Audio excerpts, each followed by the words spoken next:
Welcome to all healthy peoples. Invest your time for healthy life on our YouTube channel Yoga Arogyam.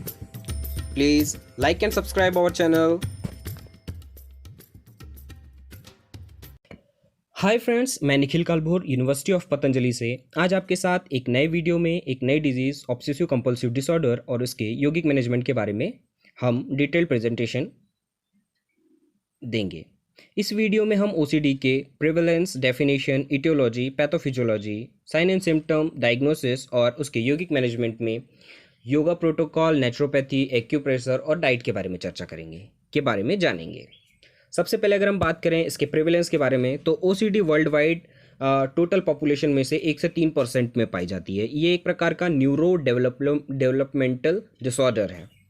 पुरुषों की अपेक्षा महिलाओं में ये ज़्यादा पाई गई है आज तक के इसके लाइफ साइकिल में, और ये ज़्यादातर किशोर अवस्था में, एडोलसेंट स्टेज में ज़्यादा फैलती है, डेवलप होती है। अगर हम इसकी डेफिनेशन की बात करें तो नॉर्मल डेफिनेशन तो यहाँ पे लिखी हुई है, आप जिसको पढ़ सकते हो, बट अगर हम इसको सिंपल लैंग्वेज में समझें तो ओसीडी जो है वो 2 वर्ड से मिलकर बना हुआ है, ऑब्सेशन और कंपल्सन। जब इनमें किसी प्रकार का डिसऑर्डर आता है तो उसे हम ओसीडी बोल देते हैं, ऑब्सेसिव कंपल्सिव डिसऑर्डर बोल देते हैं। ऑब्सेशन मतलब कि रिकरेंट थॉट्स, किसी भी चीज़ का आपके दिमाग में बार बार आना जिसकी वजह से आपको एंजाइटी हो, चिंता हो, जैसे कि जर्म्स हो गए, जो गंदगी का ध्यान हमारे दिमाग में बार बार लाते हैं जिसकी वजह से हमको चिंता होती है। कंपल्सन मतलब कि action to reduce anxiety from depression. Okay, depression जो आपकी डेली लाइफ को इम्पैक्ट करे, मतलब कि अगर आपको जर्म्स के फीलिंग्स आ रही है, बार बार चिंता हो रही है बार बार, तो आप क्या करोगे, बार बार हाथ धोने जाओगे, बार बार नहाओगे। जब आप 1 या 2 बार इस चीज़ को करते हो तो इसको हम नॉर्मल चीज़ बोलते हैं, बट अगर आप इस चीज़ को बार बार कर रहे हो, दिन में 10 बार कर रहे हो, 15 बार कर रहे हो, जो आपकी डेली लाइफ को इफेक्ट कर रही है, तो उस कंडीशन में ये एक प्रकार का डिसऑर्डर बन जाता है। ठीक है, अब अगर हम इसके पैथोजेनेसिस के बारे में बात करें कि ये होता क्यों है, तो इसकी पैथोफिजियोलॉजी इस प्रकार से पैथोजेनेसिस कि ये एक कॉम्प्लेक्स इंटरप्ले है आपके न्यूरोबायोलॉजी में, जेनेटिक्स और इन्वायरमेंटल इन्फ्लुएंसेस के बीच में।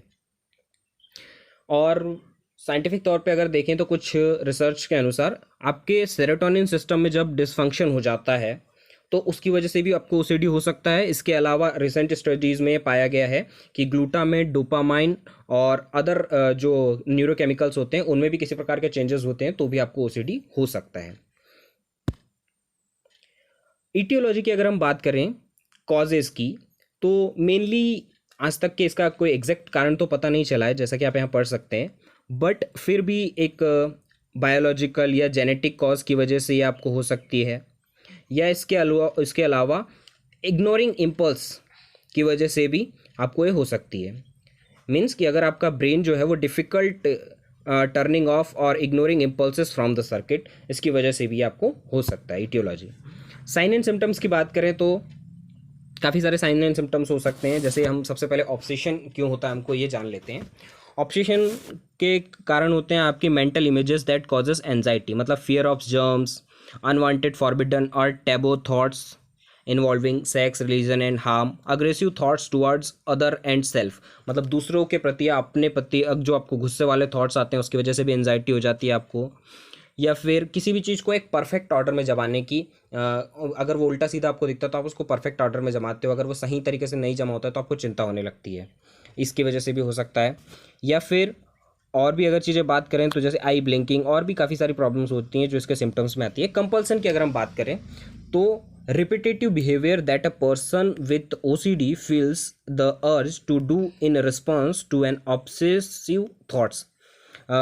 मीन्स कि एक्सेसिव क्लीनिंग, अगर आप बार बार साफ़ कर रहे हो अपने हाथ को और बहुत देर तक के साफ़ कर रहे हो, या फिर किसी भी चीज़ को किसी ऑर्डर में जमाने की आप बहुत ट्राई करते हो, मतलब बार बार कोई भी चीज़ अगर आपको डीअरेंज दिखे तो आप उसको बार बार अरेंज करने की कोशिश करते हो, तो ये भी एक इसका कारण हो सकता है। या फिर कंपल्सिव काउंटिंग। इसके अलावा रिस्क फैक्टर की अगर हम बात करें तो ये आपको कैसे हो सकती है, अगर आपके पेरेंट्स में अगर ये बीमारी है, या आपके सिबलिंग्स, या फिर या फिर आपके सिबलिंग्स मतलब कि आपके भाई बहन में अगर हैं तो ये आपको बीमारी हो सकती है। इसके अलावा आपके ब्रेन में अगर कोई फिजिकल डिफरेंसेस आ जाते हैं सर्टेन पार्ट्स में तो उसकी वजह से भी हो सकता है। डिप्रेशन, एंजाइटी की वजह से भी आपको ये हो सकता है, डिप्रेशन या एंजाइटी है किसी चीज़ की आपको, तो उसकी वजह से भी आप बार बार ओसीडी के सिम्टम्स के समान हरकतें करने लगते हो, किसी ट्रॉमा की वजह से कोई एक्सीडेंट हो जाता है आपके साथ, जैसे अभी ये कोरोना काल चल रहा है, इस कंडीशन में अगर किसी ने अपने अपने को खोया होगा तो वो सैनिटाइज़र के प्रति इतना अवेयर हो जाएगा, मास्क के प्रति इतना अवेयर हो जाएगा कि वो बार बार अपने हाथ को सैनिटाइज करेगा, बार बार धोएगा, वो बार बार चेक करेगा अपनी सारी चीज़ों को, नॉर्मली समझे तो। इसके अलावा अ हिस्ट्री ऑफ फिजिकल और sexual abuse as a child, अगर आपके साथ कुछ गलत हुआ हो बचपन में, या फिर child might have OCD after a streptococcal infection, ये एक प्रकार का इन्फेक्शन है, अगर ये आपको हो जाता है तो भी चिल्ड्रंस में ये बढ़ने के चांसेस हो जाते हैं। अब डायग्नोसिस करेंगे, कैसे डायग्नोसिस कर सकते हैं हम इसको? At home testing through at the Yale Brown obsessive compulsive scale, मतलब ये एक प्रकार का आपका क्वेश्चनर होता है, मतलब कुछ क्वेश्चंस होते हैं जो आपसे बार बार पूछे, यानी आपसे पूछे जाते हैं, उसमें से जो आपके नंबरिंग आती है उसके हिसाब से आप पता चलता है कि आप ओसीडी के किस लेवल में फॉल कर रहे हो और आपको ओसीडी है या नहीं। इसके अलावा professional screening according to DSM-4, मतलब जो प्रोफेशनल्स होते हैं, डॉक्टर्स होते हैं, साइकेट्रिस्ट होते हैं, वो भी आपको एक क्वेश्चन DSM-5 के अनुसार एक प्रिपेयर किया गया है, उसके अनुसार आपसे क्वेश्चन पूछते हैं, अगर आप उसमें फॉल करते हैं तो वो ये पता लगाते हैं कि आपको ओसीडी ही है या कोई और बीमारी है, क्योंकि इससे रिलेटेड काफ़ी सारी बीमारियां जो सिमिलर रहती हैं। इसके अलावा आपका डॉक्टर आपका फिजिकल एग्जाम लेगा, ब्लड टेस्ट करेगा, काफ़ी और भी चीज़ों के लिए कि आपको कोई फिजिकल प्रॉब्लम तो नहीं है जिसको आप ओसीडी समझ के बैठे हो, है ना, और अदर डिफरेंशियल डायग्नोसिस भी कर सकते हैं।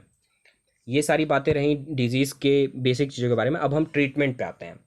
तो यौगिक ट्रीटमेंट के अलावा जो बेसिक ट्रीटमेंट डॉक्टर आपको सजेस्ट करते हैं वो होते हैं कॉग्निटिव बिहेवियरल थेरेपी, जो कि बहुत ज़्यादा फ़ायदेमंद होती है इस प्रकार के मेंटल डिजीज़ में या साइकेट्रिक डिजीज़ में। इसके अलावा मेडिकेशंस दिए जाते हैं, सेरोटोनिन का लेवल जो आपका घटता है उसके अलावा उसके वजह से आपका जो साइकेट्रीज है वो आपको सिलेक्टिव सेरोटोनिन रीअपटेक इनहिबिटर्स के पिल्स देता है, जो आपकी ऑब्सेशन और कंपल्सन को कम करता है।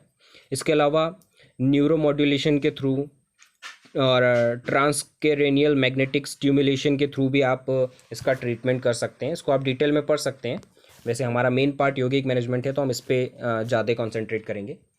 अब अगर हम ओसीडी के यौगिक मैनेजमेंट में बात करें तो कुछ रिसर्च पेपर के अनुसार आप सटक्रिया जो करते हैं, जो सटकर्म हम करते हैं, उसमें आप कुंजल 15 दिन में एक बार अगर करते हैं, जल नेति अगर आप डेली करते हैं, सूत्र नेति करते हैं आप 15 दिन तक कंटिन्यू, या एनिमा लेते हैं वंस अ वीक, तो ये आपके लिए बहुत बेनिफिशियल होता है, जो आपके माइंड को और आपके बॉडी को थोड़ा सा डिटॉक्स कर देता है, जिसकी वजह से आप रिलैक्स फील करते हैं और आपके ब्रेन को भी थोड़ा सा शांत रखता है। इसके अलावा योगासना, ये एक प्रॉपर चार्ट है जो इस रिसर्च पेपर के अनुसार दिया गया था, काफ़ी सारे एक्सपर्ट्स के सुझाव के ऊपर, और इसका प्रैक्टिकल इम्प्लीमेंटेशन भी किया गया जिसका काफ़ी अच्छा फ़ायदा हुआ है ओसीडी के पेशेंट्स में। तो प्रॉपर टाइमिंग के साथ क्या आपको आसन करने चाहिए यहाँ पे प्रॉपर लिखा हुआ है। बाकी इसका एक वीडियो भी मैं लिंक में आपको भेजूँगा, जिसको अगर आप ओसीडी के पेशेंट को करवाते हैं तो धीरे धीरे उनमें इम्प्रूवमेंट आने लगता है, करवा सकते हैं मतलब उनको, आप इसको चेक कर सकते हैं। इसके बाद प्राणायाम की अगर हम बात करें तो जैसे ही आपके फिजिकल एक्टिविटी मतलब आपका योगासनास खत्म होते हैं उसके तुरंत बाद आप प्राणायाम करवा सकते हैं उनको, ब्रीदिंग अवेयरनेस, नाड़ी शोधन प्राणायाम, शीतली, भ्रामरी। 2 से 3 मिनट यहाँ पे मिनिमम टाइम दिया गया है इनिशियल शुरुआत के स्टेज के लिए। आप जैसे जैसे आपका जो पेशेंट है वो धीरे धीरे प्रैक्टिशनर होता जाता है तो आप इसका टाइमिंग इंक्रीज़ कर सकते हैं धीरे धीरे। इसके बाद अगर हम मनोमय कोष की बात करें तो जब हम क्लास की शुरुआत करते हैं या जब भी हम किसी योगा प्रैक्टिस की शुरुआत करते हैं तो सबसे पहले ओम चैंटिंग के साथ अगर हम शुरुआत करते हैं क्लास की तो एक अलग सी एनर्जी हमारे अंदर में आती है और कंसंट्रेशन बढ़ता है हमारा क्लास के अंदर में। इसके अलावा क्लास ख़त्म होने के बाद हम शांति मंत्र कर सकते हैं, प्रणव जप कर सकते हैं, काफ़ी अच्छा होता है, ये माइंड को पीसफुल स्टेज में पहुंचा देता है। हाँ, अब आते हैं हम डाइट वाले पोर्शन में। एक्चुअल में कुछ हार्मोनल इम्बैलेंस की वजह से, जैसा कि साइंटिफिक रिसर्च में पाया गया है, ओसीडी के बढ़ने के या ओसीडी होने के कारण रहते हैं। तो हमें क्या करना है, उसे नॉर्मल करना है या फिर उसको एक प्रॉपर सिक्रीशन हो उसका उस स्टेज में लाने के लिए कुछ डाइट्स में अपने इंक्लूड करना चाहिए, जो कि यहाँ पे लिखा हुआ है। जैसे the amino acid tryptophan which has a direct influence on the production of serotonin hormone is present in the variety of foods। मतलब इन फूड्स में ये सेरोटोनिन हार्मोन पाया जाता है जो आपके अंदर सेरोटोनिन को प्रॉपर सिक्रीट करने में सहायता करते हैं आपकी। Protein rich foods like Turkey, chicken, milk, egg, cottage cheese, whole grain like brown rice, quinoa, beans, legumes, pumpkin, sunflower, sesame seeds, nuts and root vegetables। अब एक्यूप्रेशर थेरेपी की अगर हम बात करें, डाइट तो आपको लेना ही है। डाइट बहुत ज़्यादा बड़ा पार्ट प्ले करती है आपकी किसी भी डिजीज़ में और आपकी हेल्थ के नॉर्मल रहने में। तो डाइट पे आप ध्यान देंगे, योगा प्रैक्टिस पे ध्यान देंगे। अब इसके बाद हम कुछ एक्यूप्रेशर पॉइंट्स पे देखते हैं। यहाँ पे जो पॉइंट्स दिए गए हैं ये तो आप दबा ही सकते हैं। एक बार आप अपने एक्सपर्ट से या फिर आप मुझसे कॉल करके या फिर आप मुझे कमेंट में पूछ सकते हैं। इसमें आपको एटलीस्ट 10 to 15 मिनट्स पर पॉइंट्स को दबाना है, हल्के हल्के से दबाना है पर सही पॉइंट्स पे दबाना है। यहाँ पे मैंने 5 से 6 पॉइंट एक पेपर के अनुसार दिए हुए हैं। यहाँ पे आईब्रोज के बाजू में जो जहाँ एग्जैक्ट टिप बनी हुई है वहाँ पे, side of eye, under the eye, under the nose, chin पे या कोलर बोन पे, आर्म पीट पे, इन कुछ पॉइंट्स पे अगर आप प्रेस करते हैं तो धीरे धीरे आपका यानी हार्मोन सिक्रेशन भी सही होता है और इस डिजीज़ में आपको ये हेल्पफुल होता है। इसके बाद नेचुरोपैथी की अगर हम बात करें तो hot and cold fomentation to spine. इसके अलावा आई पैक दे सकते हैं आप, सिरो अभ्यंगम मतलब मसाज दे सकते हैं सिर पे आप, और इसके अलावा पूरे फुल बॉडी मसाज भी दे सकते हैं आप, जो एक आपके ऑब्सेशन को मतलब एंजाइटी को कम करने में सहायक होती है। Thank you so much. अगर आप इससे रिलेटेड और जानकारी चाहते हैं तो लास्ट में मैंने अपना कॉन्टैक्ट नंबर दिया हुआ है। आप हम लोग proper group classes, personal classes लेते हैं, आप कांटेक्ट कर सकते हैं हमसे। Thank you so much.